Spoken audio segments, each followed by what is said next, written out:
active, then there you are having this AND operation. There you are having add operation. Add operation here also same. Whatever you are having there AND, here you are having the add operation. Okay. Whatever the content that you are having in the address register, that you are having add operation with the content of your accumulator, and the result is stored in your accumulator.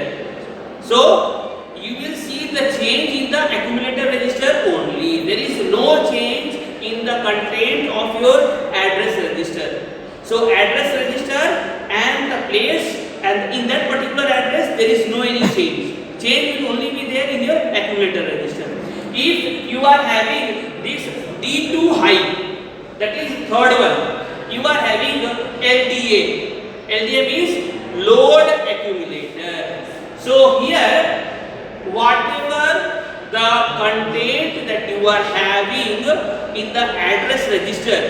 So let us assume that you are having some address 4000. So in that 4000 location, whatever the instruction that you are having, that you are loading it. Loading means you are copying it to the accumulator register. So if you are seeing all the three instructions are such that you will have a change in your accumulator register.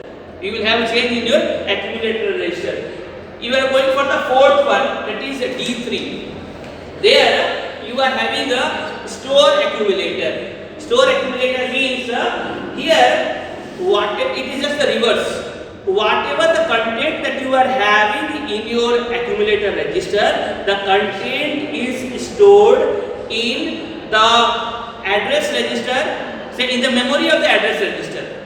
Okay, suppose in your accumulator you are having some, say 1, 2, 3, 4, some hexadecimal number 1, 2, 3, 4. So this content will be copied to, you are having address register. Say let us assume the address register is 4000 location. So in 4000 location you will have 1, 2, 3, 4. This, so it will be copied. It is just the reverse of your previous one. Then you are having a unconditional branch, BUL. BUL is unconditional branch.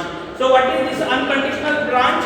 Unconditional branch means there you are having this say program counter. You are knowing that program counter always points to the next address of the instruction. So suppose if you are having a program having a number of instructions, so for each instruction some address is given. So whichever the current address is there, it will always your program counter will always indicate the next address. Okay, and generally it will be incremented, means it will increment to 1. Okay, so here what is happening, that whenever there is execution of program, all of a sudden we are giving some other address. Say suppose present address is 30, next automatically the address will be 31. So instead of going for 31, from your address register we are putting 55. So now your program counter, it will indicate to your memory address 55. So it is jumping to that without any condition. It is jumping to that address and it is executing that program. It is executing that instruction. That is your unconditional branch. Okay. Next, you are having, say, branch and save the return address. Branch and save the return address. What it is? Branch and save. Here you see the difference as compared to the previous one. Here, your program counter, it is added to 1. Earlier, we have given the address register. Say suppose 55 address we have given to program counter. It is added to 1. So now it will start executing from the memory address 56. But before going that, it will store the previous address where your program counter was. Let us assume that program counter, it is started from say 000, from there it is starting, when it is coming to instruction 11, there you are putting it that when it is 11 you are telling that now you go to address 55. So when it is going to 55 it will start executing the instruction from 56.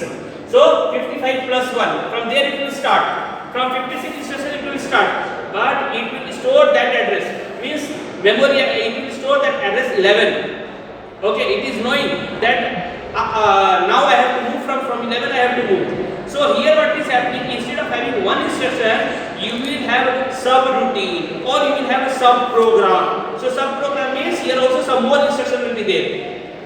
So if it is starting from 56, it may go to 57, 58, 59, like this it will continue, and after completion of this one, it will just return back to your address number 11, and from there it will continue. So this is your branch and save return address instruction. And finally you are having increment and skip to 0. So if you are seeing your increment and skip to 0, here what is happening, that you are having the program. So in that whatever the address is there, so automatically next address will be transferred to your memory address. There you see. Here what we are doing, we are making your memory address in such a way that it should be second complement. Second complement means it will be your negative number. It will be some negative number. So when a negative number is added 1 to it, you will have say less negative. So let us assume that you are having minus 9. In minus 9 if you are adding you will have minus 8, minus 7, minus 6, like this you will have. One time will be coming when you will have it is 0.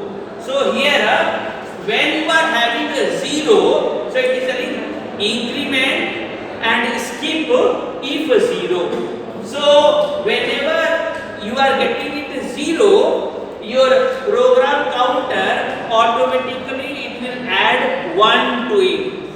So what is happening, that program counter earlier it was there at 11. At 11 we have told that don't go further, you go for 55 address, there you execute it, there it is executing, and when it is coming to 0, again it was 11 earlier, so it will be added up 1, so it will become a 12, and from 12 it will start. Okay, so these are some of your memory reference instructions. Okay.